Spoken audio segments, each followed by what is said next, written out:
So I'm putting the chat room on for everyone in the meeting. So I'm talking to Karina, and I don't know if I'm saying this correctly, Kamaljit. Can you unmute yourselves and just put your video on for the time being, just so I can see that we have a good connection. Otherwise, it's hard to know whether we have any feedback, what's happening there. I've got a Sylvia showing us coming on now. So if you can put your videos on, ladies. Sorry, Kamaljit, I'm sorry I called you a lady. I couldn't see your picture. If you can just, I've got Sylvia coming on there now, and Karina, if you can put your picture on, and I'll ask you to unmute yourselves. If we get a lot of feedback and it's a problem, then you can mute yourselves when you're not speaking. But if you can unmute yourselves, so I can hear you too, because we'd like to have some interactivity during this session. So Kamaljit, you can take off the mute so we can hear you on audio. And Karina, if we can hear you also.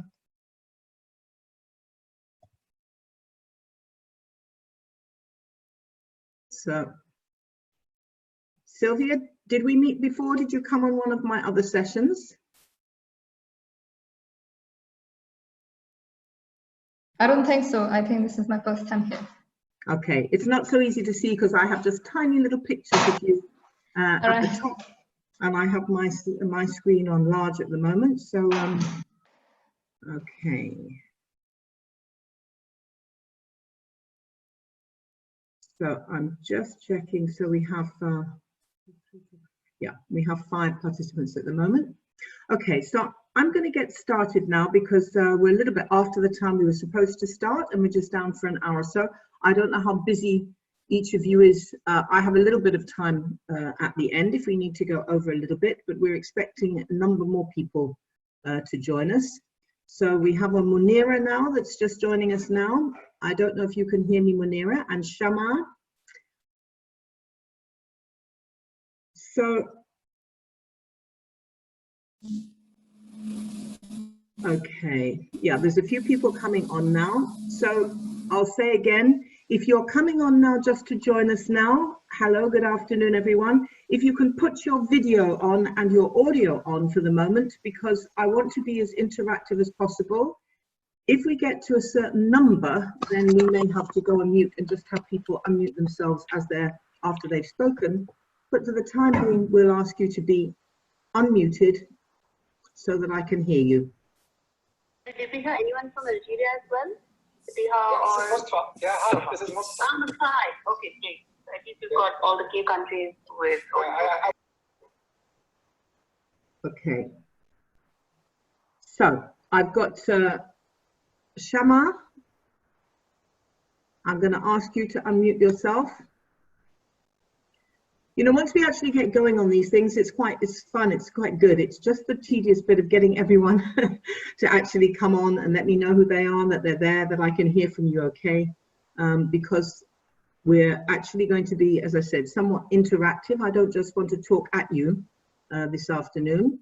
So I have at the moment only got Kamaljit and Sylvia. Kamaljit, am I saying your name correctly, or can you pronounce it for me if I'm not? That is correct. Name is correct. Kamaljit. Kamaljit. Okay, great. Perfect. And Sylvia is easier for me. So Sylvia, I can hear you fine. Munira, I can't still hear you. Shama, you're not showing as being muted. So I don't know if you have a video there. You can put a picture on. We now have Varsha joining us as well. Hi there, Varsha. I'll be back.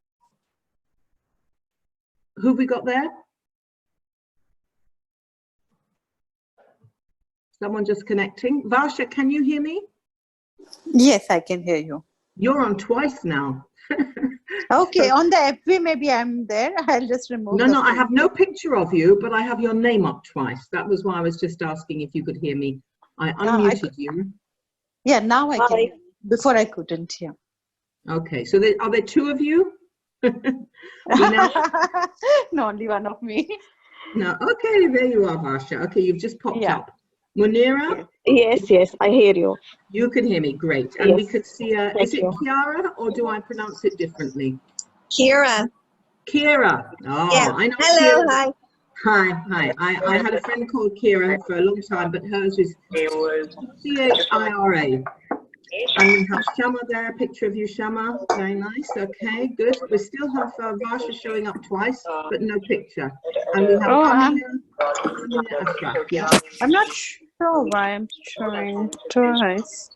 Don't worry about it. As long as one of them is not, as long as we don't have two, because if one is muted, it's okay. If both are unmuted, we may have feedback. Previously, last week or 2 weeks back, to our teachers partners to confirm what the local overdraft pricing is. Okay. So we have a few of you now, so I'm going to get started because some people were, one person was very early. So I'll just briefly introduce myself. So you've read a little bit about me on the page and say what I'd like to do today. And so I'm Layla, Dr. Layla Edwards, and I specialize in applied positive psychology, and that means a number of different things. It means that I bring positive psychology to whatever I do, and that's a combination of things. I teach communication skills, I teach assertiveness and confidence boosting, self-esteem. Mostly I teach groups. I teach people to become therapists and counselors and coaches. So I teach people to become professional practitioners, and I also work with people individually who are there for their own boosting of confidence, their own improved communication, their own ability to remain positive and apply positive psychology. So what I'm going to do is I'm going to ask you just briefly each, even if you're muted right now, just to in turn, I'll say your name and then you can unmute yourself.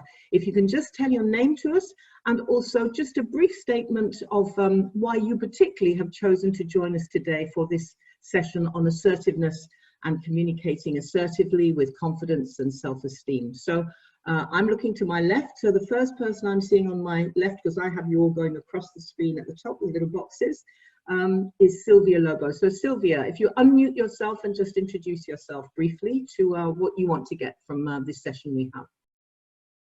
Thank you, Dr. Laila. That was an impressive introduction you gave about yourself. So my name is Sylvia Lobo, and I primarily work as a project manager and largely in a male-dominated field. So I'm looking at a growth opportunity that will allow me to be assertive when I'm in meetings, so that I can put across my points more clearly. Because I have seen that the more assertive your tone and your voice is, the more you get taken seriously. So that's the reason that I'm here in this meeting to learn. Okay, excellent. As I said, we just have a short session today, so I'm just going to really touch on a few points.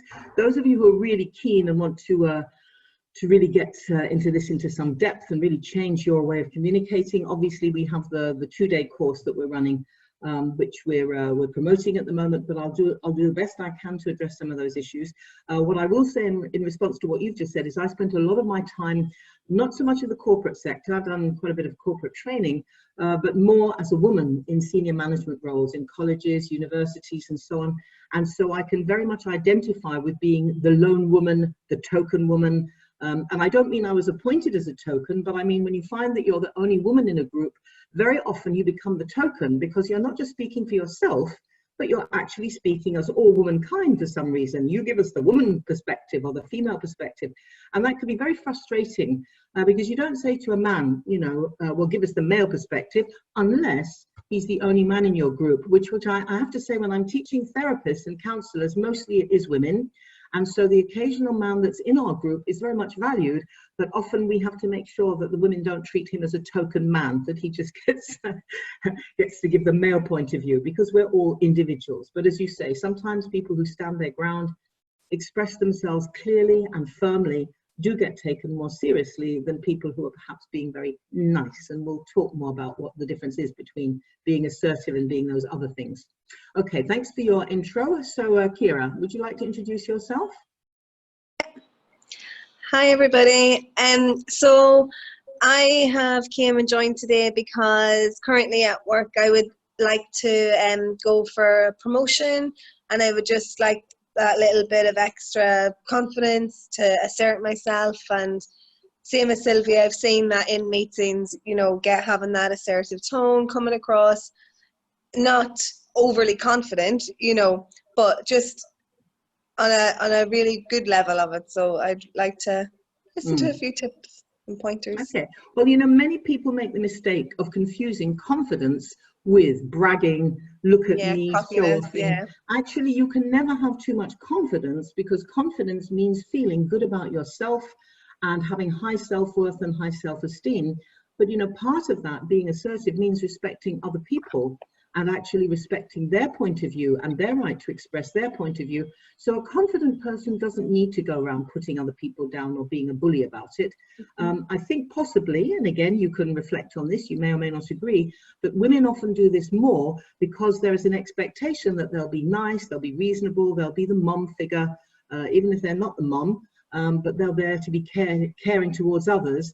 And so I think women are often a lot more afraid that they'll come across as being pushy or bossy or overly confident, as you put it, rather than just feeling that they have that confidence and self-esteem coming from them. Equally, I think men sometimes feel that they have to put themselves forward and be an alpha male and be competitive, when actually that's not their style, but it doesn't mean that they're not a person with a lot of things to offer. So thanks for that. So my next, I'm going to ask again, going along on my left, I have Kamaljeet, and we do have a man, unless, I don't want to make any assumptions, but you look like a man, but your name I don't know. So I don't know if it's usually a male or a female name. Would you like to introduce yourself to us why you're here today? You've heard several women speaking, now it's your turn.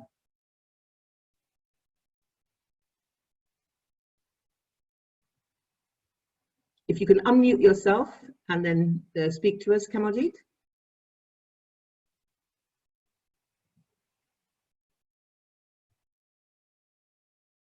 Well, there you are. You've gone across to the right now. Can you speak up, because I can't hear you? I think you're muted still. Can you unmute yourself? All right. Is okay now? Yeah, I can hear you now. Go ahead. All right. Hello everyone, myself Kamal from India. Good evening from here.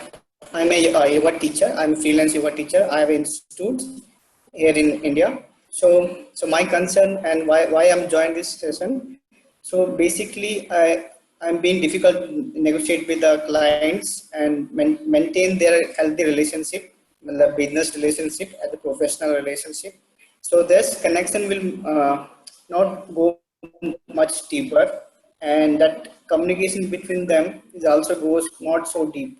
So anyhow, client will comes and goes. I can't say they will stay for a long time, but there is some somewhat the connection is losing up after some time. That's what I'm to maintain. For that, what I want to join this class. Okay, so you're looking for a sense of connection when you communicate with others. That's correct, is it? Yeah. Okay, great. Thank you. Yes, basically. Thank you very much. Okay. Right. So you're welcome. So Sylvia, I have you next. I think I finished my introduction, Doctor. You finished your introduction? I did. I was the first one to go. Okay, but you popped up again, so I thought maybe you wanted to go again. No? No, not really. Thank you. Okay, I don't want to put you down, or, you know, if you've got that confidence coming up to speak again. Okay, fine. Yeah, it's kind of started to rearrange you. I don't know why, but thanks. Thanks for that. Okay, so Shama. On slide 5, when we come, let me just do it actually. So when you have 80 books, Shama, if you can come a little closer to the mic. Yes. Great. Hi, everyone. Hi, my name is Shama. I'm from Dubai. I work in a bank, and as you all know that UAE is under lockdown for the past 2 months. Everything is virtual. You have work is virtual. Maybe you're doing some meditation or some yoga, or communication is virtual with everyone. So I'm interested in joining this session to be more aware of some communication tips, and especially when I'm put into the spotlight, where I'm supposed to say, a 2-minute talk or a 5-minute talk, where to start, how to say it, asking the right questions, being able to listen effectively. not just, I have something I should work on is that not to just talk and talk and talk and not knowing when to stop. Okay. So when you get nervous, sometimes you just keep going rather than. And I noticed that, and I'm aware of it, and I'm trying to actively improve it. And I'm excited to hear what you have to say. But very good introduction. Thank you. Great, thank you, Shama. Now we have someone next to you whose face I do know, and that's Nurulin. Please unmute yourself, Nurulin, so you can introduce yourself, please. Hi, Lela. Nice to see you again. You too. I'm a hypnotherapist, and I have trained with Lela, and so she's trained me really well. I know that. But I'm here because I want to be able to use the things that I have learned to be able to apply them better in my therapy. And sometimes I feel like I get little lost. So I know that I have the things that I need. I just need to, I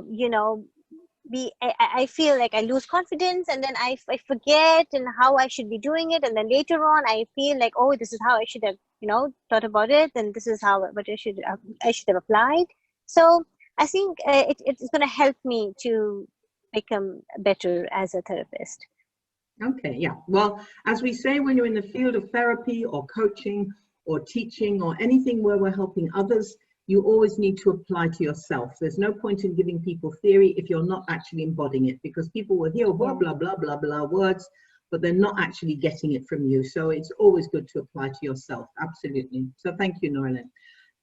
We have a few other people now here. So we have Varsha, Munira, and Ko, and Patricia. So if we can just briefly go through each of you. So Varsha. Hi, Leila. This is Varsha. Hi. I have finished my clinical hypnotherapy as well. That is from ICA.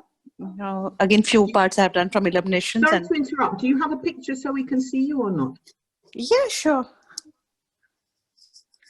Yes. Great. Hi. I always like to see people's faces when I can. Yes. Yeah. So I have finished my hypnotherapy as a course, and I've been practicing. I've been taking therapies for myself as well. I mean, I'm healing in the journey as well as I'm seeing clients. But what I feel is communication is a very important part. And I wanted to do your course last time when it was running, but got caught up with something else at the same time. So I thought it's a nice time to meet you now and understand a gist of what you're giving. And probably I look forward for the 2 days workshop that you're going to do. Because, yeah, for the clients, I understand meeting the clients and working in this field, you require a lot of confidence in speaking and putting it the right way, Yeah. Plus, when I you're understand when you're a therapist, your communication skills and your voice is part of your equipment. If you're a doctor, you need your stethoscope and you need your instruments. If you're a therapist, you need your voice and you need words. Absolutely. That's great. I just wanted to say I've had a message from Patricia, who's in physio, so she can't speak right now, but if she needs anything to send us, she can send us a message. So we say just hi to her and please feel free to send chats. I'll notice if chats come up.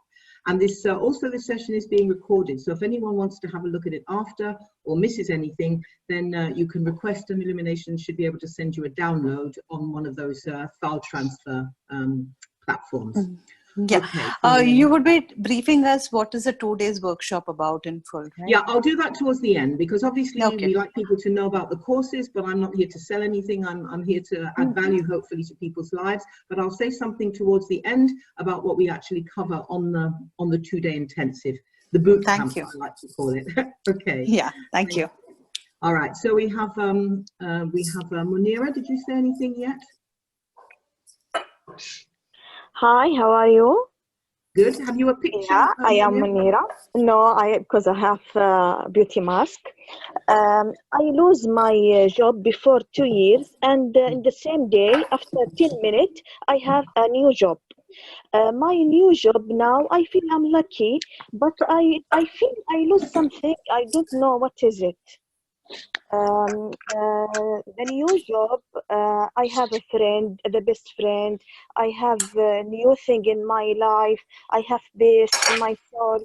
But just I feel I lose something. I don't know what is it. Okay. So it's a different environment. You're in a new situation. You haven't quite adapted yet to the change. Is that correct? Sometimes, yes. Yes. Okay, great. And I'm Patricia has shared with us because she can't actually speak at the moment. So just to say, Patricia's a teacher. She loves what she does and she can communicate very clearly with her students. But sometimes with her colleagues, she has a difficult time sharing without necessarily being assertive. She feels she's passionate about what she does and is assertive, but sometimes she feels that she rubs other people up the wrong way, intending not to do that, of course, but that sometimes happens. Sometimes we feel we're being assertive and we come across maybe to other people as if we're being pushy or aggressive when that's really not our intention. So thanks for sharing that, Patricia. And we have Corey. So I'll just hear from you briefly, and then we have Leslie, and then after that, if there's anyone else who comes in, please feel free to share on the chat box, but I'll get started with some of the things that I'd like to talk to you about. Okay, so is it Ko or Ko? Hi, it's actually Ray. So I'm from Singapore. Sorry, my house is a bit noisy because I live with a lot of people. So that's okay. You can mute yourself after. okay, yeah, I'm actually in the retail design industry and recently took on a leadership role. So I think for me, it's more of finding that equilibrium to, I think, gain confidence. Because I'm quite a private person and quite an introvert. So, like what you say, there are certain personality traits that kind of is sort of tied to that idea of confidence. So I'm trying to understand how I could exude that. Okay, well, you've obviously got the competence, otherwise you wouldn't have been promoted to the role that you are. So it's a question of adapting maybe your style and finding your own leadership style, because there are many different leadership styles. Some people are very pushy and very out there, leading from the front. Some are much more quiet and they lead from behind. But you can still, as long as you have confidence and you feel strong in yourself, then that tends to come across whatever your particular personality and communication style is. But thank you for sharing that, Ree. Are the people you sharing, is it people you're sharing with or dogs? Because I can hear someone with a dog in the background. Yeah, sorry, yeah, that's my house. No problem. Okay, and then we have Leslie. Les, go ahead and introduce yourself. If you can unmute yourself.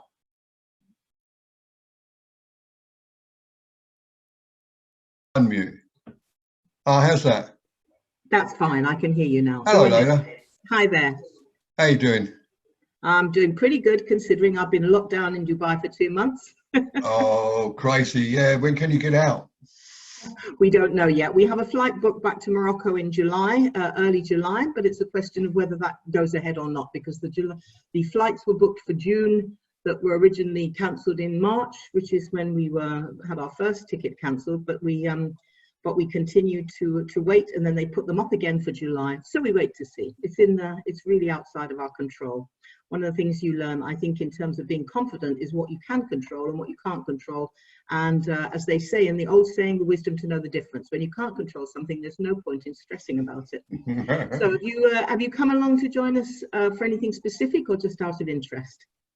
Interest, and also to share. Yeah, I've just come out on the other side of total overwhelm from the COVID-19 illusion and total con, and it's just crazy walking around town how people have changed so much and are afraid, anxious, won't even meet your eyes in the street or in the supermarket. It's kind of like walking through a dream.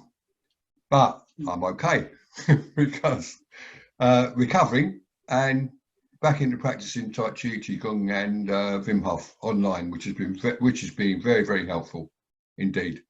Excellent. And you're in the UK, Les. I think everyone else who's called in is from Dubai so far, but you're in the UK, aren't you? Yes, so far.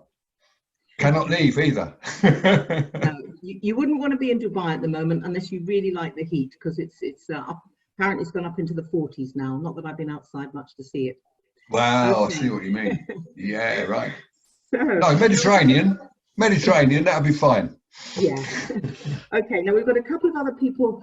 Ola and Maya joined us, but as a few more people might be joining us, can I ask you if you want to unmute yourselves to say or introduce anything at any time, you can, but I'm going to crack on now with what I want to talk about and ask people if they want to ask questions or chip in or put a comment in the chat room. Either is absolutely fine, but I'm just mindful of the time now, and I can go a little bit over, but maybe not all of you can. So shall I make a start now? You can give me thumbs up if you're on video, and if you're not on video, I'll assume that it's a thumbs up anyway. If I don't see thumbs down, great. Okay.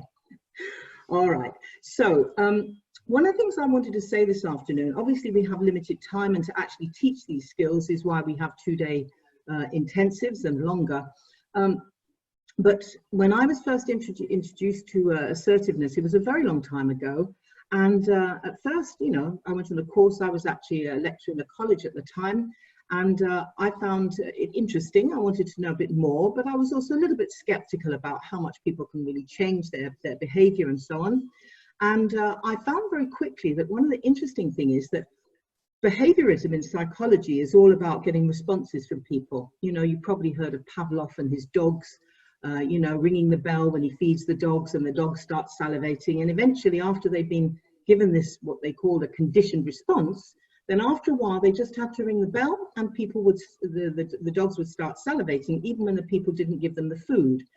And so one of the things that I learned when I first learned these techniques and these tools was that actually you can reprogram yourself rather than having someone do it to you. And of course, we're all conditioned by our parents, by society.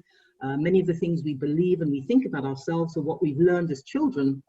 But actually, one of the brilliant things, and this is why I said to you, those of you who were here with us when we started at the beginning, was applied positive psychology. Because you can actually, with the human mind and human brain, you can actually reprogram yourself. And when I say that, I mean literally. We have this amazing thing called neuroplasticity, which means that we can actually think a new thing, think a new thought, behave in a different way. And if we do that a few times, it becomes a habit. And they say in psychology that 21 repetitions builds a simple new habit.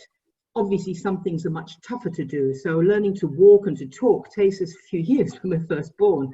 And other things, it takes us a while to do. But actually, the simple responses to other people doesn't take a lot of changing if you have the intention to do it. So a lot of people, no one said it today, which is great, tend to confuse assertiveness with aggression. So they think of people, I've seen descriptions, you know, we want someone who's on the sales team who's very assertive, and what they mean is aggressive. What they mean is someone who's very pushy, who likes to push across their point of view to get what they want. And actually, it's a very different thing. If you think of it as like a scale, and you've got, at this side, you've got aggression, someone who's very pushy, likes to get their own way, doesn't mind bossing people about, in fact, will tread all over other people if they need to get their own way. And then if you think at the other end of the scale, people who are passive, who are very easygoing, who let other people have their own way, sometimes to the point of being what I call sometimes, rather rudely maybe, a doormat.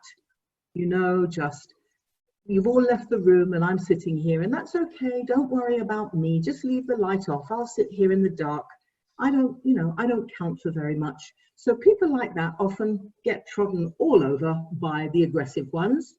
Sometimes those passive ones have great power and they don't even realize it, because if you sit there and someone says, what's the matter?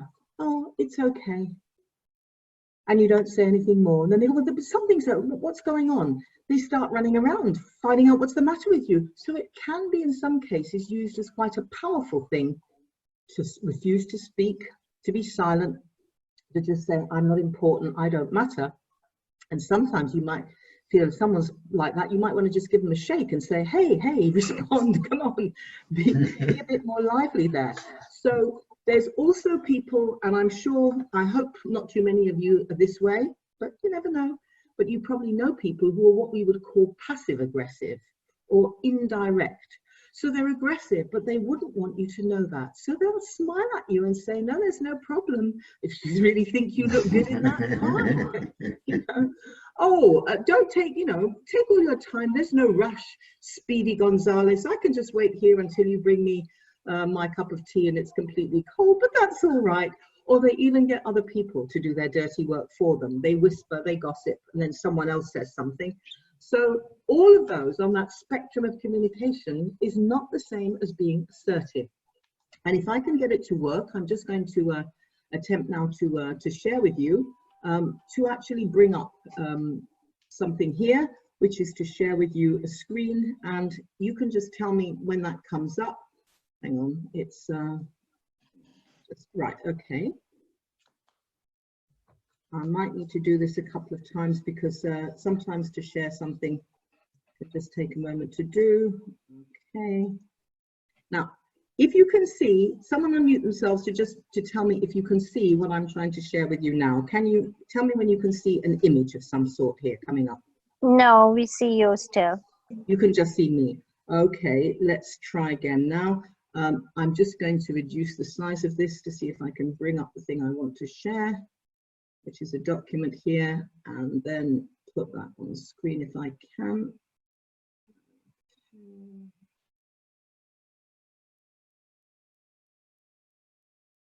Okay, it's giving me a problem. Usually I do it by PowerPoint, and that's usually quite straightforward, but I actually have a document here that I was wanting to share with you.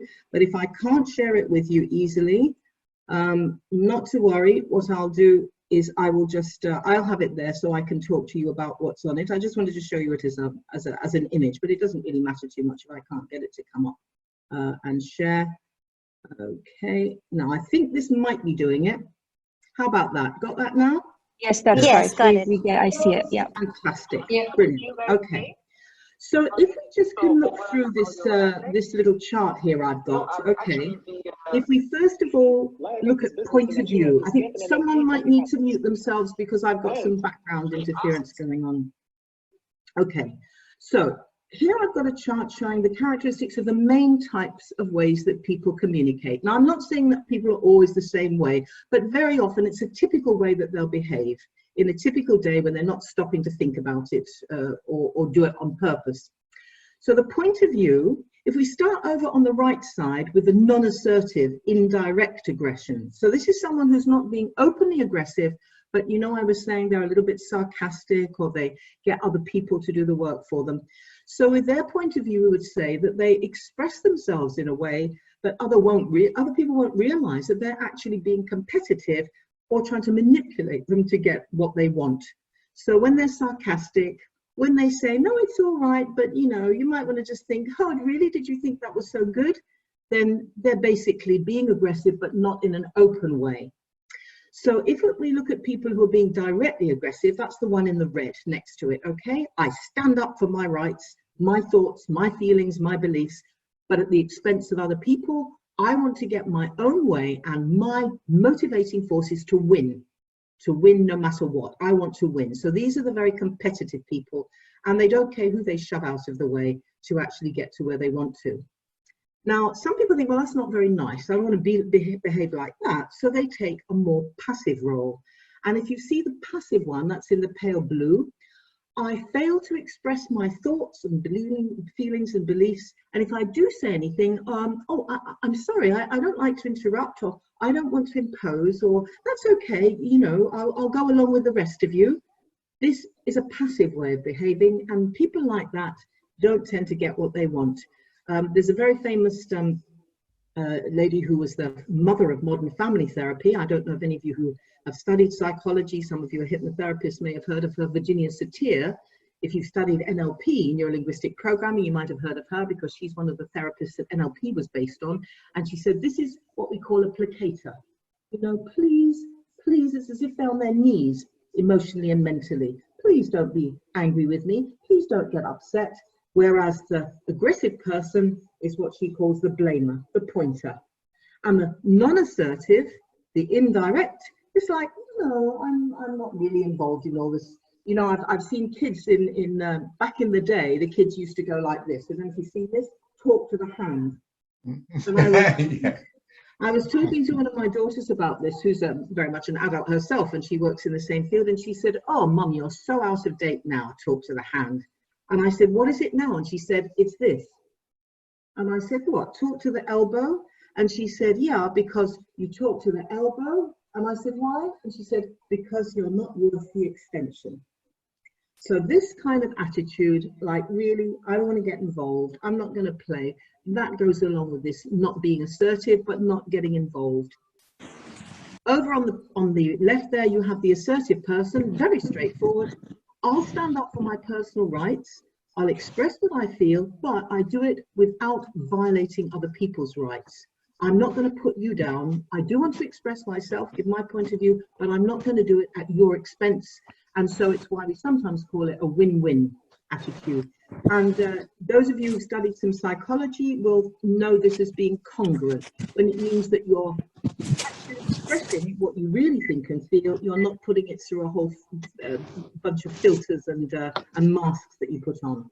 So the basic message of each of these types, the assertive person just says, look, this is what I think, this is what I feel, this is how I see the situation. The passive person says, well, I don't count, you can just take advantage of me, I'm helpless. And if anything, I'd like to be rescued. I'd like you to take responsibility.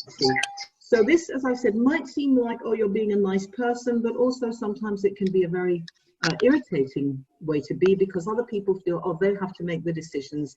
So, you know, someone says, where would you like to go for dinner? Oh, you choose, I don't mind. And they go, no, no, no, tell me, it's your treat, it's your birthday, whatever. No, no, that's okay, you decide, I really don't want to impose my view on you. So, as I said, sometimes that passive person can be very irritating to people, even though they think they're being very nice and accommodating. So, the basic message of the aggressive person, this is what I think, so they're open about it, but you're stupid and you're wrong if you don't agree with me. It doesn't matter what you want, it's what I want that counts, and I want to be in control. What I want to do is to win. It's not win-win, it's I win, you lose. Now, the indirect person, the passive-aggressive, is sometimes a bit harder, as I said, to pick up on, because they won't tell you exactly what they're thinking and feeling. They expect you to guess, and they actually secretly feel they're more important than you. They want to be in control, but they don't want to seem to be doing that. So there's sometimes the slippery ones that's quite hard. You might think, they're on side, they're being supportive, and then you hear they've gone off and they've gossiped with someone else and told them things that you perhaps told them in confidence, etc. And see from a couple of you have maybe come across some of those people from your expressions. And the behavior in the crisis, well, a person under pressure who's being assertive evaluates the situation, takes responsibility for their actions, and does something about it as much as they can. The passive person is going to either run away or give in, and they want to avoid conflicts no matter what. They don't want to take sides, they don't want to be in trouble. They'll just go along with whoever is the dominant person. So, of course, the aggressive person likes that to be their followers, right? You have a bully, and then you have the people behind the bullies who are standing behind the bully. They wouldn't bully themselves. They'll just go along with what the bully wants. And they quite like a good fight. They despise weakness. And above all, and this is one that's really worth thinking about, they'd rather be right than happy. So they may well find themselves not very popular. People don't like them. They go along with them because they're afraid, but they don't actually like them. And then the behavior and crisis of the indirect person, well, I'll rebel or I'll attack, but I'll do it secretly, covertly, and I'll always try and find someone else to blame and not being responsible myself. And of course, the effect on others, well, people who are assertive, generally speaking, are going to get respect from other people. They're able to share feedback, they're able to take and receive criticism of a constructive variety, not just negative carping. People who are passive tend to get disrespected, they tend to get walked all over. And so people get annoyed, they get frustrated, they feel guilty, and they don't like having to rescue these people who are not feeling like they can stand up for themselves. When you're aggressive, of course, people feel humiliated, they feel put down, and they don't care because they just want to win. They might do one of those days when they find they've got absolutely no friends and no one supports them because they no longer have the power.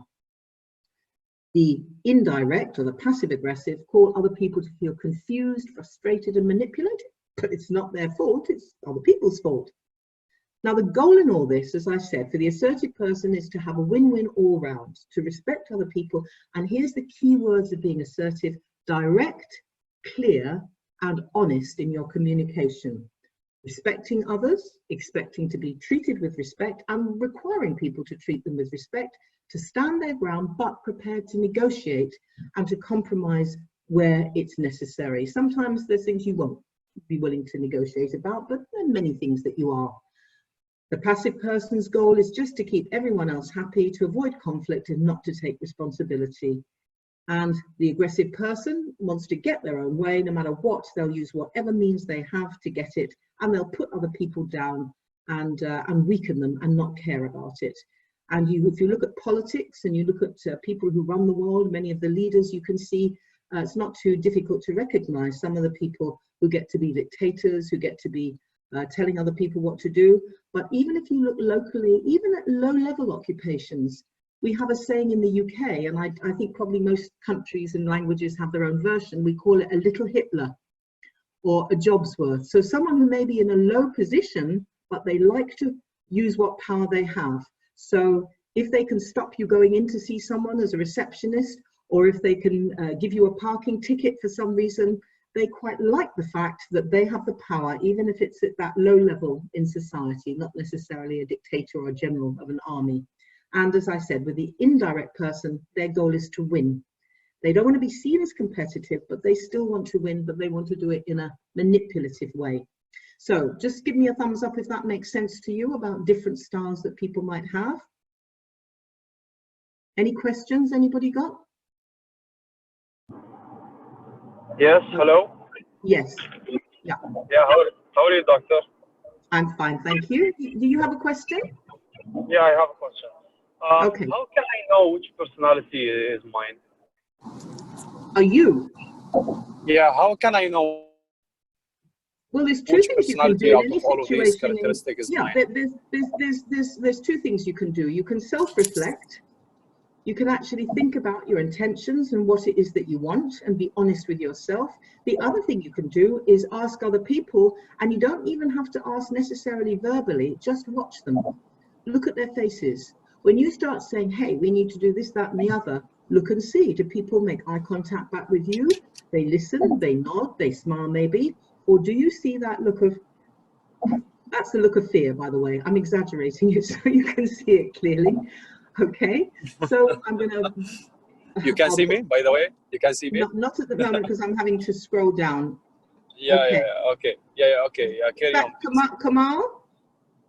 No, this is Isam. Okay, no, I haven't got, I've only got a certain number of names and faces coming up. Ah, yeah, now I have Isam.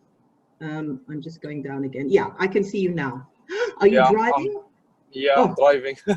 Don't tell me. I don't want to be responsible for your death. No, I'm fine. Let me show you the road. I saw that Nouralyn was in her car, but she was sitting still. She wasn't driving. Look, put the video off if you're going to have an accident, okay? We don't want to have a snuff movie on our hands. Sure. This is like a voice call. Okay. I was at the supermarket. No, I don't want to be responsible for any problems here. No, that's fine. Don't worry. Okay, so I'll just take this. I'll take this off for the moment, so I can just see you bigged up again. Okay. Okay. So this. I don't know what's happening there, but I'll bring it back to there. Yeah. So you were asking me about how you can tell. As I said, you know, one of the things I recommend when we do emotion intelligence work is encourage people look in a mirror. Actually think about a situation that makes you feel angry and frustrated, and look in the mirror and see what you look like. Notice how you feel inside yourself. Notice what happens in your chest when you feel angry about something. And don't hold it for too long, by the way, because whatever you do mentally, when you rehearse it, your body starts picking up on those signals and will actually produce the same sorts of chemicals, the same hormones, as if you were actually experiencing it. So when I talk to you about experiencing anger, frustration, or sadness, or the emotions that can make us feel bad, then please don't do it for too long. But it's really worth asking people, for example, that you care about or that you like, respect, you know, are fond of you, and say, how do you think I come across? And they might say, well, you come across pretty pushy, you know, you really seem to know what you want. And you might be surprised at that. You might think of yourself as a very easygoing person, but other people perceive you as being quite pushy and quite directive. So knowing about, there are other ways, by the way, there's lots of ways you can do personality assessments. One of the things we do is actually help people to see what kind of characteristics, the body language, the verbal expression, as well as the way that they speak, that indicates whether someone is a controller, a warrior, an aggressive type, whether they are more of what we would call a settler, an easygoing type, a type that wants everyone to get on well together, but can be a bit passive, or the person that's just wants to have fun and do their own thing. They don't want to be engaged. They can be quite aggressive, but they wouldn't want you to know that because they want to be seen as kind of friendly, popular. You know, they like to see themselves in the limelight. So there's different ways of assessing this. But what I wanted to say about being assertive and being confident is that it doesn't mean you have to have any particular kind of personality. You can be, I was saying this to Co about leadership, you can be a leader who's quite quietly spoken, who is firm, is clear, but doesn't go out, you know, being very showy. You get a leader who's very much in your face, you know they're a leader, but they still treat you with respect. They still listen to what you have to say. You can get, personally, I think the worst kind of leader is the manipulative one, is the one where you don't really know where you stand with them. So they make out like, yeah, they're very charming and nice, but they'll quite happily stab you in the back if you're not around to see, or they'll wind people up against each other so they can control by manipulating other people. So personally, each one of you will have the things that you like and least like. For me, they're some of the most difficult ones to have in charge because you don't really know where you stand. Personally, I'd rather have a really bossy type that you know where you stand with them than someone who is manipulating and you don't quite know where you stand with them. But again, you have to find out for yourself. Now, you know, I was saying earlier about being confident. That's the root of anything. There are assertiveness strategies that you can learn, communication skills about dealing with criticism, dealing with nagging, when people just keep going on and on and on, ways to find out what someone's really feeling when they're not really saying too much. There are many strategies you can use. You can learn to stand your ground. One of the techniques we use in assertiveness is called core statement, or sometimes called broken record, where you decide what it is specifically that you want and you stick to that. Because very often if you listen to people trying to get what they want, they get hooked by what we would call argumentative bait. So you say, okay, I don't like the fact that that report was badly typed. It's really not, it's not up to it. Well, this is an example we give. If you'd given me the word processor that worked properly and where the keys didn't stick, then it wouldn't be badly typed. Yeah, you could say, but I have got that, that's on order, and then something else. But if you come back to, and the report is not well typed, it needs to be typed again. It's got too many mistakes in it. Oh, then they might, I'm not feeling very well today. So many excuses they can come up with, but you come back to your core statement is, I need that report to be typed today. It's a priority. And you don't let yourself being pulled off. And I have to say, those of you who've got kids, you'll know how great kids are at coming up with distractions, excuses, this had to happen, that had to happen, and so you have to stick to your ground and make your core statement. And of course, it needs to be a reasonable one. It needs to be one that's fair. It needs to be one that you have the right to ask someone to do. So formulating your core statement and sticking with that is very important. We also teach what we call a Bill of Rights, of assertive rights, and that includes the right to express yourself honestly, the right to be heard. It doesn't mean you have the right to get your own way, because you might not necessarily get your own way. But it's our experience, and I say our because I work with others, and I work with Phil as my life and business partner, and we found many times over, if people have a strong sense of self, a strong sense of confidence in themselves, and they work on that sense of confidence, that comes across even when they're in a lowly position. And I'll give you an example. When I used to be a dean at university in the UK, which is a research university, and so there was a lot of pecking order, if you like, about who had status and who didn't. But we had a group of secretaries in the, there was the Vice Chancellor's and the Registrar's office. We had several, some of us had our own PAs and secretaries, but other people shared. And these secretaries, they started at 9 and they finished at, I think it was 5:20, 5:30 in the evening. Nobody ever came and asked them to stay on late, to do extra work, to do unpaid overtime. Why? Because they were very assertive women. They would actually be very clear about their boundaries, what they would do, what they wouldn't do, what was their job and what wasn't. And they were very efficient, very good at their job. I don't mean they were just shirking, but they were very clear. If you ask me something that's outside of what I'm competent to do, or it's beyond what I can manage, they would stand their ground. So after a bit, nobody would ask them to do anything that they weren't supposed to do. Whereas, had they been the sort of people like I described, you know, who said, yeah, whatever, I'll do whatever it takes, call me anytime, I'll stay here till midnight, guess who people would be coming to ask to do it? As they say, if you want something done, ask a busy person, because they'll find a way of fitting it in if they're an accommodating person. So being clear about your boundaries, what you will and won't do, what you can and can't do, actually is honest and congruent, and it's far more assertive than if you were to just either be pushy and try and push someone, bully them into it, or if you just made excuses, I have to wash my hair tonight, I have to go out, because they get that feeling you're not genuine. So when I said that word earlier, congruence, you may remember, somebody who just comes across, that's in their body language, it's in their facial expressions, it's in their tone of voice. A couple of other things to say. A few people said they wanted tips. When you're giving feedback, and especially if you're asking for something you want someone to change, it's really important that you start with I statement. If you say to someone, you need to do this, you that, you, what am I doing and how does that come across?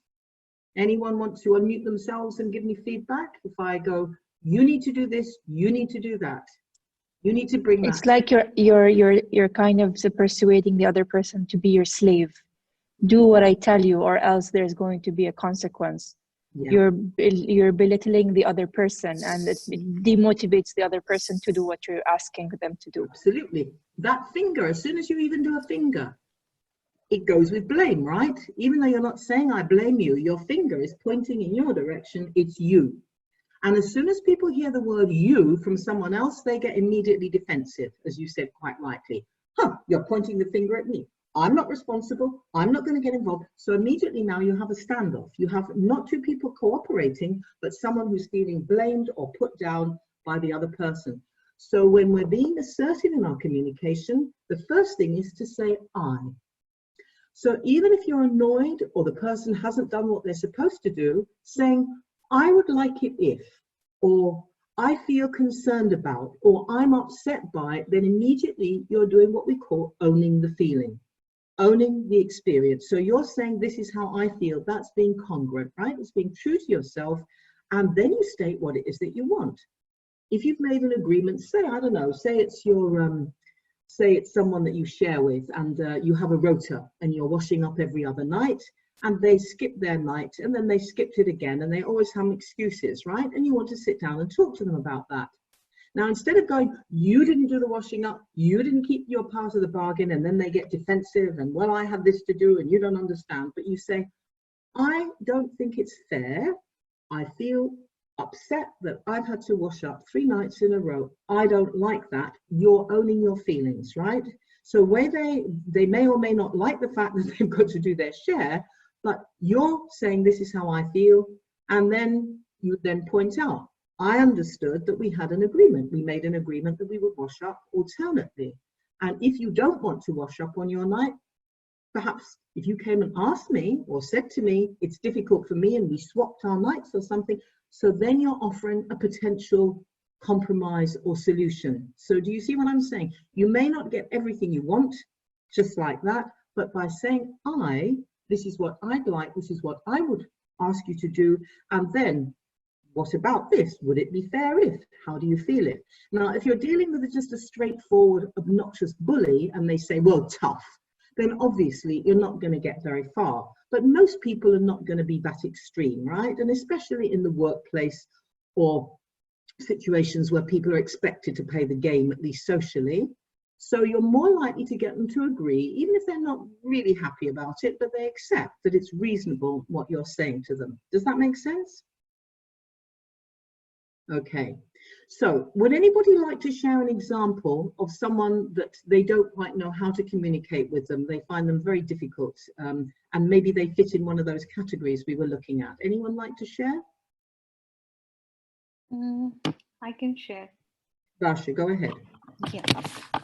It's typically with my spouse, where it would be sharing responsibilities around the house, or around if I want him to share some responsibilities around the child.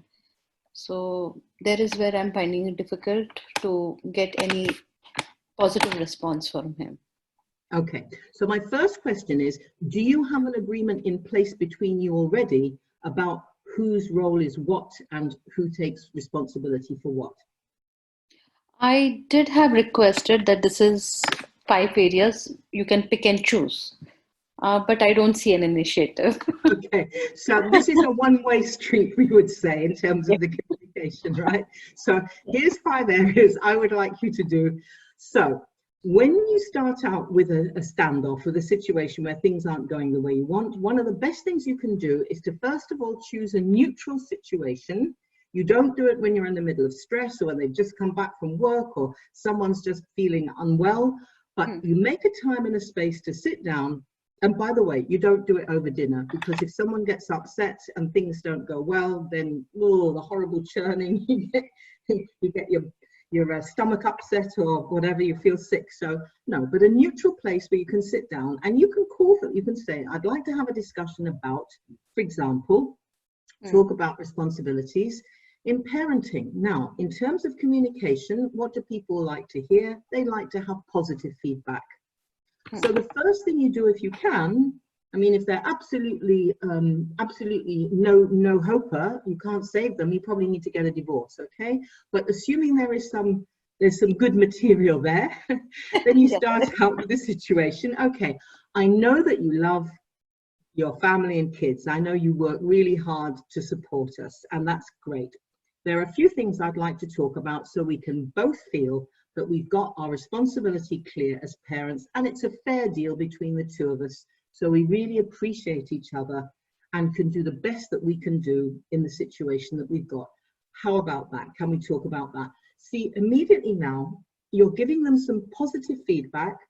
You're not manipulating them to sweeten them up to whatever. You're just telling them honestly. That's why I said you need to be honest. Don't tell them how great they are if they're not. But if you know there are good things about them, and for most people there are good things about them, and you tell them that and you appreciate them, immediately the barriers go down. They're much more likely to listen to what you have to say. Okay.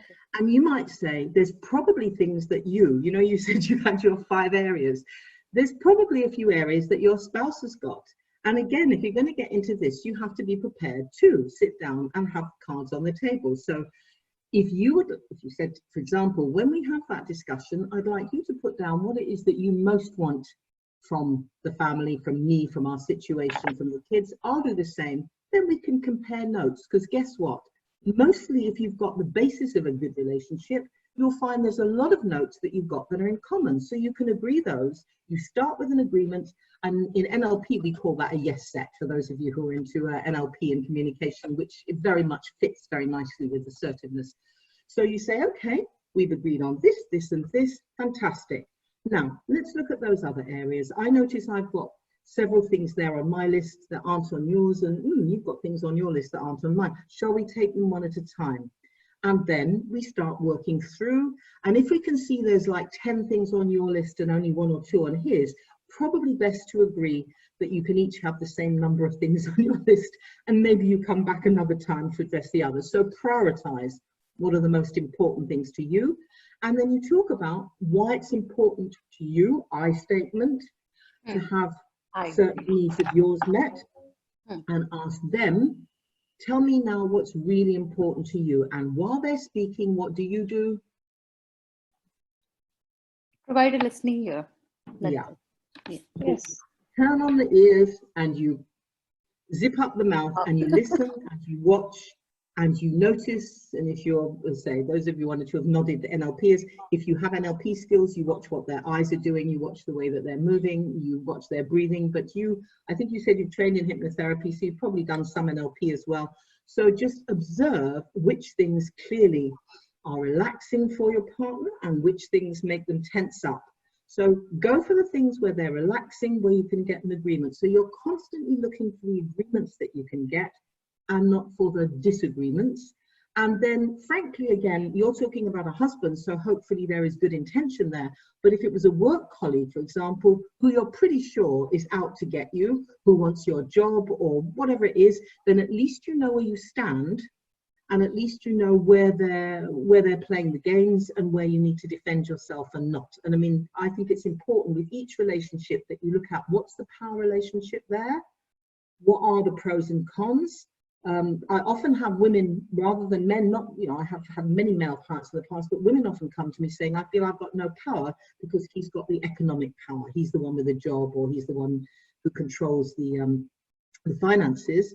And I've said, you know what, women have a great deal of power. They have a great deal of power if they're the mother of children, if they are the emotional support, if they're there to, you know, give that, that role of being the nurturer. There's a lot of power in that as well. So don't just see power as material. Power can be emotional, power can be about being their reliability, a source of support, a source of ego strengthening for that person. So there are many ways that you can do that. But as I said, rather than saying, oh, God, you know, I can cope at work with my spouse, my kids, each one treat individually and think about the priority. You know, going back to that, when I talked about the core statement, what's my key priority here? What is the thing that if I could get that to work, everything else would be pretty unimportant? And then when you get agreement on that, I'm a big believer, by the way, and it goes very much in assertiveness with then actually stepping up and taking extreme responsibility. So each of you is prepared to write and sign, literally write it down. This is what I agree to. Because with verbals, otherwise, you know, I said this, no, you didn't, you said something else. You actually can write it down. And by the way, I'm not really into recording. Some people say, I'd like to video this conversation, then I can show you what you agreed to. Better to actually write it down, and then you agree, that's the deal. And then you also agree to review, does it work or not? Is it working or not? So you're talking about this a very specific personal situation, but I find that people often have skills in their workplace or professionally or in their teaching role, and what they're not doing is taking those strengths and skills they've got, applying them to the situations which are the challenging ones, which are more tricky. So this is what, when we do assertiveness training, what we're doing is looking for what I call your crumple zones, your crumple buttons, the things that as soon as somebody says something, a certain thing, or they look at you in a certain way, you react, and then you go into a ritual form of behavior. It's a conditioned response, just like those dogs in the labs, but you're actually doing it to yourself, right? And so anything where it's a contentious area, you constantly fall out over that, that's not the place you start with. You start with the baby steps, you start with the small things, you start with feeling better, desensitizing those crumple buttons so you don't just get triggered the moment you hear them, and then you start to feel calmer. And as soon as you feel calmer, and by the way, this is very relevant to the situation we're in now with the lockdown Les was talking about, when you're afraid, when you're scared, when you're wound up emotionally, guess what happens to your brain? Again, in terms of positive psychology and neurology, nowadays we're getting evidence of the stuff we thought for years, theoretically or from observation. Your learning centers in your brain switch off as soon as the stress response kicks in. So as soon as you feel afraid or you feel really angry, you stop thinking clearly. You go into emotional, the reptilian, the lizard response, the flight or fight response. So then you can't find solutions or creative ideas. Hey, how about we try this and see if that works better? So it's really important that you learn to manage your own emotional state. And that's why I said what I do, it has got different labels.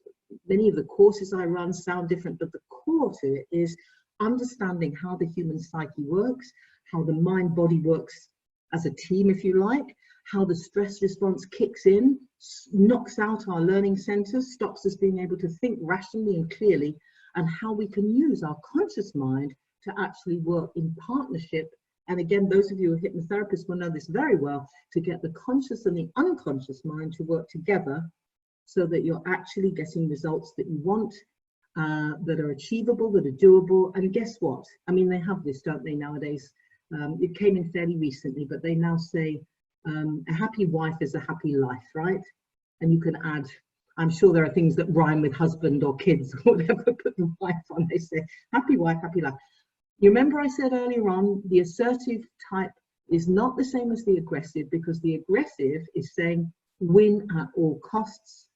But the thing is, it can be very lonely to win when there's no one there to play with, there's no one there to talk to. So remember I said, would you be rather happy or right?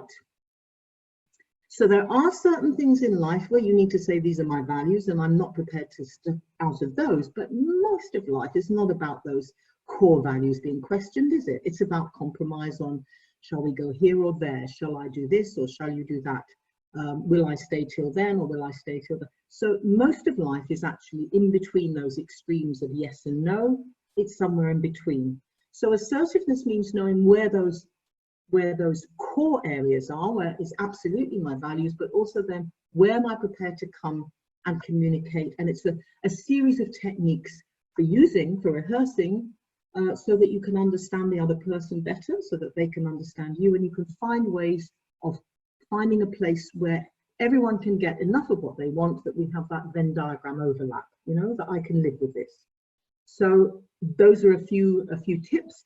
I'm going to do a little technique with you that I often do, and regardless of the subject, which is a great takeaway to have when it comes to starting to use positive psychology and controlling how your brain works. And this is what I'm going to just talk you through. Then I'll briefly say something about what we cover on the course that we're going to be doing. And then, as I said, anyone who needs to go, fine. We started a little bit late, but if we just have 5 more minutes, and then I'm quite happy to go on a bit longer if anyone's got more specific questions that they want to ask about the course or whatever. And also, just to say, in case anyone does need to leave very promptly, we're going to repeat this topic. Obviously, it's different every time because people are different and their interests are different, but the same core topic will be repeated next Thursday in the evening, because we'll be past the Eid and Ramadan period by then. So we will do one at 7 next week if anyone wants to come that joined late today or wants to do more. Okay, so let's do this one together briefly. Now, this technique I'm going to show you is very quick. You can do it really briefly. If you have a little longer, you can spend a minute or two doing it, but we'll do it quite quickly. And this technique is one that's excellent for what we call pattern interrupt.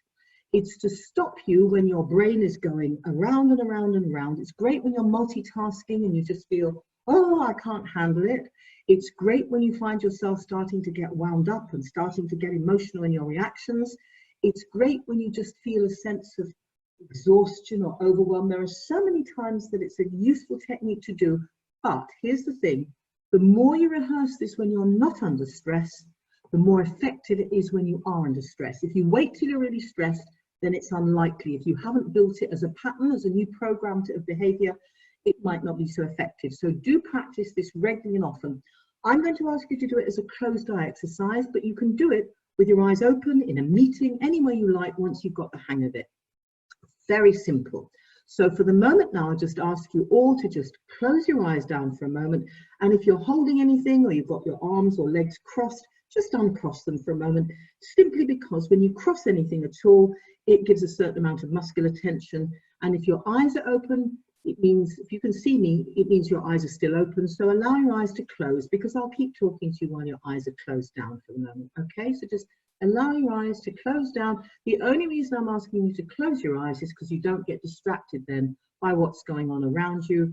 And eyes follow movement, so they're easily distracted. So now, while you can hear me talking to you, just say to yourself very simply and strongly in your mind the word stop. And then immediately take in a big deep breath. And as you relax that breath, relax your face, all the little muscles around your eyes, around your jaw, down into your neck and your chin, all the way around your shoulders, down through your arms, to your hands, right the way to your fingertips and thumbs. And then when you're ready to take another really deep breath in, then you can do that. And this time, after you breathe in, just breathe out all the way down the front and back of your body, all the way down through your legs, your upper legs, down through your knees, your calves, right down to your feet. And then just for a moment, if you just lend me your imagination, I'd like to just invite you to imagine just below your feet, there's a great big magnet, or perhaps it's even a vacuum that just goes, and it can just draw out of you any tension, any tightness, Any thoughts that bother you, any physical tension at all, just imagine that flowing out now through the soles of your feet. And when you've done that, just allow your breath to be comfortable and easy, and just spend a few moments now thinking about any of the things that I'm talking about that would give pleasure to you right now, to make you feel good. For example, if you'd like to just chill out and relax for a few moments, just think of a very comfortable place, a safe place that you like to be, or maybe it's lying on the beach in the sun, or maybe it's in a cozy, comfortable room where nobody disturbs you, or maybe listening to music that's very calming and peaceful to your ears. Maybe it's thinking of certain colors. Maybe it's an imaginary place or a place you've been that you really love to go. It could be that you think of somebody that you love. Maybe the smiling face of your child just cooing up at you, or if you like kittens and puppies, anything at all that just gives you that really nice feeling, that nice warm feeling in your heart and brings a smile to your face. And it might be that you want some energy. So before you open your eyes up and come back into the room, you could think of something energizing, like something that makes you feel really buzzy and really lively and really refreshed and rested. So whatever it is for these few moments that I'm talking to you that you'd like to experience now in your mind, just think about them right now in your mind. And just notice the feeling of thinking about things that make you feel good. If you'd like to just add into that for a moment before you come back to normal daily waking awareness, just imagine how you'd like to feel when you're in that very best place of confidence and relaxation, when you find it easy to think of the things that you want to say, the way you'd like to be able to communicate, that you'd like to have that really great way of relating to others, for them to relate to you, for how people respect you, for who you truly are, and you respect them, accepting the differences between you, but also looking at those similarities. We've all got hearts, and we've all got that breath that connects us. And remembering that that's at the heart of everyone. Beneath their personality differences or ways of communicating, we've all got that heart that has the potential for love and connection. And so in a moment, I'll ask you to just come back into the room after just taking that couple of minutes of mind quiet. And before you do that, you can just rub your hands together before you open your eyes. Just rub them to generate some warmth in your palms, and then just put your palms over your eyes. If you've got specs on, just push them up before you open your eyes so that you can just feel the warmth of your palms on your eyes, so that you can come back gently into the light of the room. Have a deep breath if you want, have a little stretch. And so what you've just done is basically done the equivalent of when you switch your computer off and reboot it, and it starts again and it had got frozen or stuck. So this is like the equivalent of someone who's running around spinning plates and trying to stop them dropping off. But you've just said, you know what, those plates are in my imagination. Hello, I can see someone coming onto Shamma's screen. And you can actually stop at any moment. I did that, as I said, for a couple of minutes or so, but you could do that on your own in just 20 seconds. Half a minute is all it takes to just say to yourself, stop, to just breathe in, relax all the stress points in the upper body. Breathe in again, release the stress points in the lower body. Just imagine yourself letting go through the soles of your feet, any tension or tightness or bothersome thoughts, and then focus, always do this, focus on something you do like, you do enjoy, you do want, because immediately there will be a feeling of endorphins, the oxytocin, the dopamine, the serotonin, all the feel-good chemicals that you get in your body when you think about things that you enjoy. So it's a really good medicine to take, rather than the medicine of thinking about the people that stress you out or annoy you, etc. So before you do anything challenging, before you take on any new task, before you have to face something that maybe you've been putting off doing, put yourself in a resourceful state, because all the research shows this, that people who prime themselves for being happy, for being positive, actually achieve more. They're more creative, they're healthier, they work better, they communicate more effectively. So it's a win-win all round. So that's what I have to say today to you. For those who need to go, that's fine. Those who would like to know more, as I said, I'll speak for a few moments now, because I was asked about that, about what I'm going to cover on the assertiveness course that we're doing shortly. If anyone needs to go now, that's absolutely fine. You can just leave the meeting in your own time. As I said, there's no offence at that at all, because we're past our time now, and that's fine with me. And I hope to see you again soon, whether on another webinar or on a course. It'll be great to keep in touch with you. And we always like to get feedback about what you want more of, and what you enjoyed, and what you like differently, etc. So thanks all for joining me now, and I'll continue by just saying a little bit about what we cover on the course that we're doing. Okay, so you just excuse me while I'm just doing a little bit of adjusting of my my screen here. Okay, so for those who are interested in our actual course, you will see there on the screen a list of some of the topics that we're covering in the intensive course. So you'll see that we do some, beforehand, we actually send out a pre-questionnaire which asks you to say what specifically you want to get out of the course, what you'd like to work on. We ask you to share with me some areas where maybe you find it difficult to give or receive criticism or feedback, where you're, I was talking about your crumple buttons, where your zones are, where you find it may be difficult. So have a think about those things. If you're going to join us for the course, it's important you prepare yourself so you get the most out of it for yourself. We look at limiting beliefs and attitudes, and again, it's not just theoretical. We get you to actually think about and share what your limiting beliefs and attitudes are that you carry around inside you, that maybe it's time to change now. And we look at what are self-empowering beliefs and attitudes, what things help people to be more effective and assertive and confident. We will go over in more detail the sorts of things that I just touched on today, the different types of communication behavior and what it means to be assertive.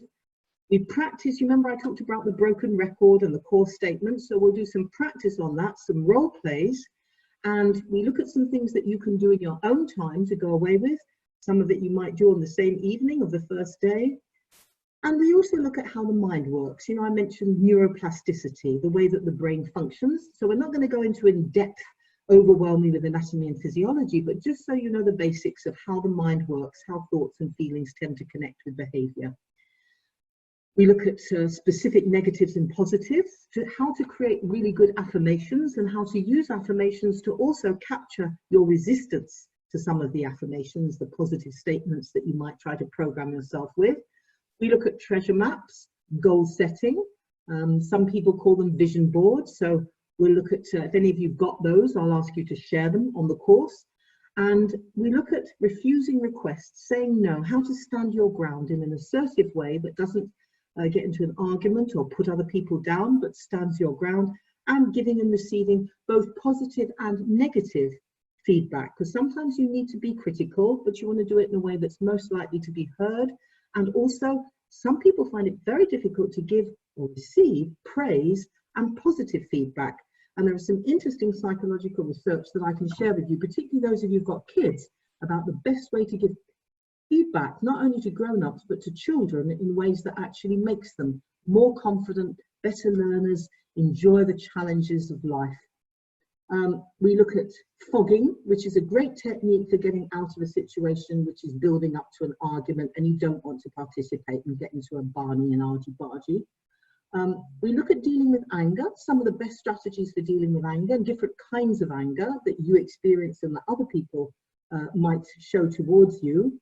And then we have a little bit of follow-up reading. And for those of you who are therapists, we've got some material on working at a distance, which actually was prepared quite a while ago, but I've now added some new notes into this because so many of us are having to work at a distance and online. So there are some tips there for those of you who work online about communicating with other people, with your clients, or as a therapist if you're working as a therapist. And so there are some discussion points there on hypnotherapy and psychotherapy about how you build confidence and self-esteem, which for those of you who are therapists or working with others, those are quite useful notes as well. So that's what we'll be covering in those 2 days. As I said, although it's online, it's going to be interactive. I'll be using breakout rooms for pairs or triads, depending on how many people we have, so that you will also have a chance to work with other people. And it's a very safe space and it's confidential, so anything you share will stay within that group. Our online sessions get videoed, but the material is only made available to those people who actually attend the course for private use. Obviously, we're not putting out your personal secrets on YouTube and, you know, trying to embarrass you or anything like that. It's a very safe, respectful, confidential space. So that's what we cover in that 2-day boot camp, as I called it. Has anyone got any questions that they would like to ask or follow up on that or anything else I've said? Please feel free now to ask me any questions. I have we can go up to about 10 more minutes if we need to. As I said, if anyone needs to go, that's fine. But, yeah. Do you also teach NLP? I mean, yes, both Phil and myself do, but because we've been so busy and got busier and busier over the years, and especially now with the traveling we do, what tends to happen is we each have our areas that we lead in. So Phil teaches our NLP courses, but I usually come in and do a session or two in those. Occasionally we do them in parallel, prac and master prac, in which case I'd run the prac and he'd run the master prac. And we also teach, and again Phil leads on this, the coaching, licensed coach courses. And the way we teach coaching is that we teach coaching as a coaching model, but we use it for teaching. The coaching model we use is full of NLP, so it's an NLP coaching. It's not just regular coaching, it's coaching. Some people call it coaching on steroids. I don't know about that, but it's certainly, it enables people to put the NLP into it. So yes, we run prac, master prac, and coaching, and just finished on that. The first one we've got, and the only one we've got scheduled at the moment, is in Abu Dhabi, where we're going to do the NLP practitioner course there, which is the 7-day course. It's not the Illuminations one that they do in Dubai is different because they do levels, and it's not the Society of NLP. We work with Richard Bandler, who you may know is the guy who first created and co-founded NLP with John Grinder. And so the curriculum we teach is Richard's. He personally signs the certificate. It's an international certificate that comes from the International Society of NLP, which is Richard's. So it's different from the levels that they do in Illuminations. So I'm not really in a position to, I've seen the curriculum and it's not the same as what we teach. So I can tell you about Society of NLP curriculum. And as I said, yes, I'm a trainer of NLP, but because I tend to lead on the therapy courses and, you know, the cognitive behavioral therapy assertiveness, and Phil leads on the NLP coaching, and he also leads on the energy psychology, on the Tai Chi, Qigong. We both do the breath work together, but the other body work stuff he does. And also it's better for him to do it because I'm active, but I've had both my hips replaced, so I can't do nearly as much of the demonstrating well that I would have done once. So Phil tends to demonstrate the physical techniques. But that's how we kind of divide it. But just about everything I can teach, Phil can teach, and vice versa, but we tend to specialize in those areas. Does that answer your question okay? Yeah, so it would be happening soon in Abu Dhabi, you're saying? Yeah, Phil's doing the 7-day practitioner course in Abu Dhabi. I believe it's the 21st to the 26th of June. And that's the first, he did a practitioner course here last year, but we were just too overstretched because we've been going between Morocco, Dubai, the UK. If it weren't for the lockdown, we were planning to spend 2 months in the UK this summer, and that's all up in the air now. So because of the traveling, we're reliant now on other people to organize for us. We used to have our own center here and, you know, had our own courses going regularly, but we still have the business here, but we're not based here anymore. We just come. We come for a while, then we go back, then we come. So and who's organizing this in Abu Dhabi? Sorry, I didn't. That's Illuminations. They have a new center. Abu Dhabi. Okay. It's just opened there through in Reem Island. I haven't been there myself yet, but we're going to be staying in Abu Dhabi because I'm teaching. Phil's teaching 2 courses face to face there. He's teaching the energy psychology and the NLP there. I'm doing my bit online still, but hopefully by the time we're back again, then things will have eased up and we'll be able to teach more courses face to face. Just one more question. Would that course cover assertiveness as a part of it? What, NLP? Yeah. No, NLP is a very specific skill set. There's lots of things that dovetail, that fit well, but NLP is a very specific curriculum, which if you want to know, I think that Illuminations are putting it on their site, but if not, you can always look at our website. Because, as I said, we're collaborating. There's no competition involved. So we're saying. Can I have the site name, Nella, if you don't mind? Oh, ours is transforminst.com, short for transformations. But again, if you send me a message or something, they'll pass it on to me. I can send you a link to the thing that shows specifically the curriculum. The only thing I would say is because NLP is neuro-linguistic programming. There's a lot of quite jargon words in it, which can be a bit off-putting, but our job is to demystify those so that you understand, you know, what NLP is. So it's basically, you know, it's communication model of looking at how we use language, verbal and body language, and then there's a whole bunch of stuff that goes with it about understanding how humans filter reality. But it's, yeah, it's very specific. Whereas the assertiveness course, I have specific things to teach in terms of techniques, but it's much more geared to people bringing what they want to take away from it and putting the assertiveness into that. I don't mean you don't get that with NLP. You know, people, they take their NLP and apply it to their work life or their family life or whatever, but they are two different skill sets. They dovetail together, but we teach them separately as skill sets. Yeah. I would need your guidance here as a hypnotherapist. Basically what I'm looking at is communicating the right way with my clients, able to, you know, at the end, even if you do therapy, there is a positive assertiveness or positive message, a bit of counseling that is required at the end, and the rapport building that has to happen will actually take the therapy into more confidence. Yeah, I mean, we teach hypnotherapy, so again, and we've actually just finished our last, well, we're in the process of, we finished our last diploma, which was a 1-year diploma, an academic year. And then we have, for many years, we've taught that course, which is a UK clinical hypnotherapy course that's, again, the curriculum's different because the ECHA course would not meet the UK curriculum requirements. So again, they're a different.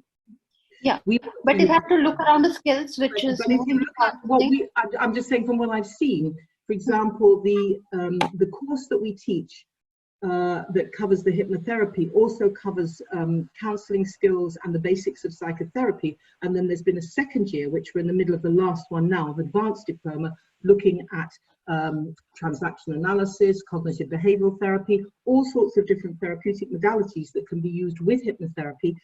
We've stopped doing this, will be the last year of that, because what we want to do starting next year is a course that's our own course that will be also UK accredited with multiple accreditations, which will incorporate hypnotherapy, CBT, transaction analysis, breath work, a whole bunch of stuff, and it will be a 2-year course that will lead to a diploma in integrative psychotherapy and counselling. So it will incorporate lots of different modalities, including hypnotherapy, which will be accredited. But we've got a bit, as I said, I like it to be clear what we're teaching, but I like people to learn from the beginning the skills that they need, because many hypnotherapists can do suggestion work, maybe they can do some regression, but they haven't really learned what you're saying about communication, about how you put a message across, about building rapport, about body language, emotional intelligence. Those things are all things that we teach, but we've tended to teach them in modules. Now we want to teach them in a more integrated way, but so people are clear still. This is Ekman, this is facial expressions and body language, this is NLP, Meta model, Milton model. Milton model's the same as Ericksonian hypnosis, right? Okay, we get that.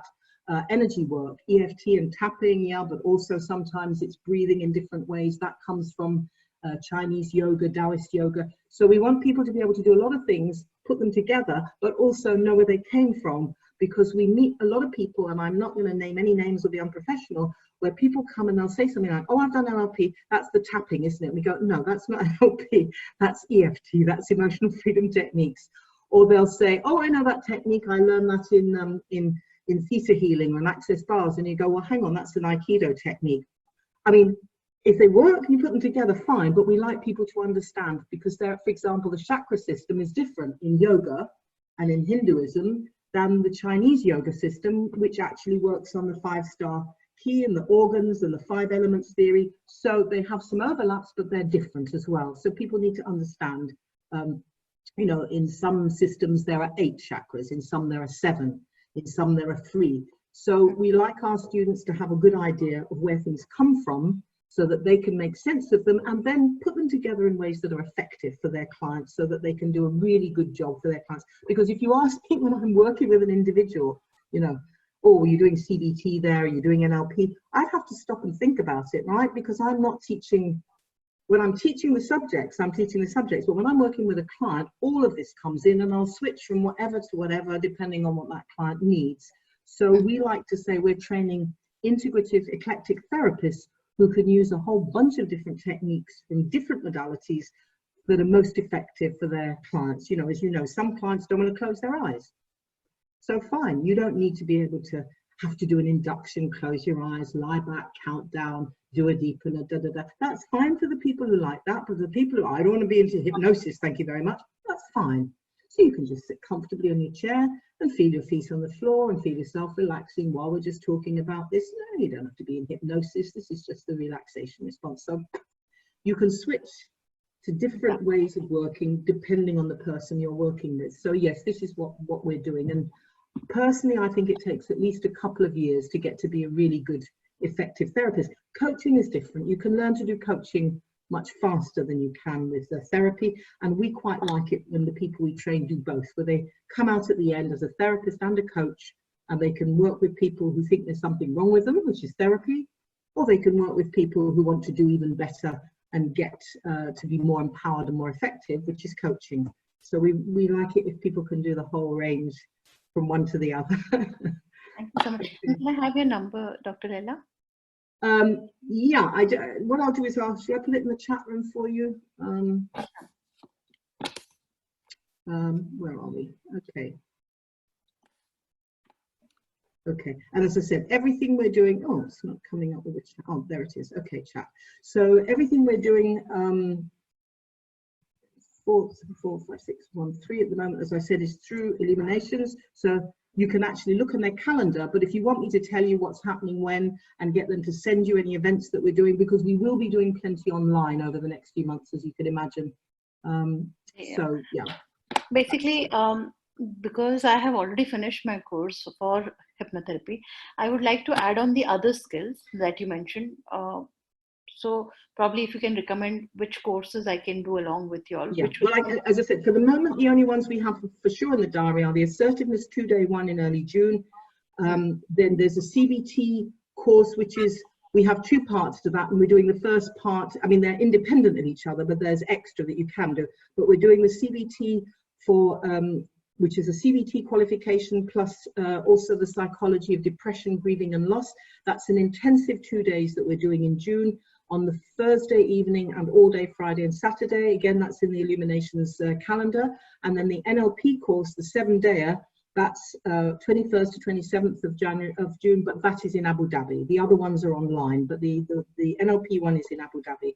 Richard has told us that we can do up to 3 days of the 7-day practitioner course online if we absolutely have to, but the rest has got to be done face-to-face because there's so much calibration. You really need to physically be there. But fortunately, Illuminations, as I said, is now opening in Abu Dhabi. So we're going to run the whole 7-day as it's supposed to be taught there. So, but look out on that, because as I say, I'm going to do one session on that, one half day on that, but Phil will be teaching the rest. And I don't say it just because we work together, but Phil is really good. If you talk to anyone who's trained in NLP with Phil, they'll tell you he is really, really good. So, I mean, yeah, so I can recommend him personally, not just because I work with him. Anybody, thank you very much for the very good questions and interest, Varsha. Anybody else got any questions before I sign off here? Anybody else got anything? Okay, and if you haven't, that's absolutely fine. So thank you all for attending. Thanks for your attention and for listening. And as I said, I'll be around, but in 7 in the evening, next Thursday evening, I'll have the 2-day course on assertiveness in June. Find the details in Illuminations. And anybody who wants to know anything else about what Phil and myself are doing, just check with Illuminations or contact me and I'll give you the dates, okay? So thanks very much, everyone. Bye, been good to meet you. Take care, keep healthy and well.